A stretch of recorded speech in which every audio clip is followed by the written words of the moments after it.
খায়বর, ইহুদিদের সেই শক্তিশালী দুর্গ যা দিনের পর দিন মুসলিম বাহিনী জয় করার চেষ্টা করছিল, কিন্তু কোনোভাবেই এর পতন ঘটানো যাচ্ছিল না। দুর্গের ভেতরে ইহুদিরা ছিল সুরক্ষিত। দেয়াল শক্ত, ভয়ের কিছু নেই। পাহারা ঠিক রাখো। দুর্গ আমাদের রক্ষা করছে। আর বাইরে মুসলিমরা চিন্তিত।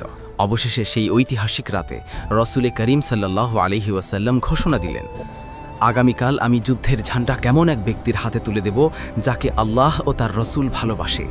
সারা রাত সাহাবীদের চোখে ঘুম নেই, কে সেই ভাগ্যবান বীর? সকাল হলো, সবার হৃৎস্পন্দন মাইয়ে দিয়ে নবীজি ডাকলেন, আলী কোথায়? হযরত আলী রাদিয়াল্লাহু আনহু এলেন, কিন্তু তার চোখ তখন প্রচণ্ড অসুস্থ। নবীজি তার পবিত্র মুখের লালা মোবারক আলীর চোখে লাগিয়ে দিলেন। চোখের পলকেই আলী সুস্থ হয়ে গেলেন। হাতে তুলে নিলেন যুদ্ধের ঝান্ডা। রণক্ষেত্রে তখন এক অন্য আলীকে দেখা গেল।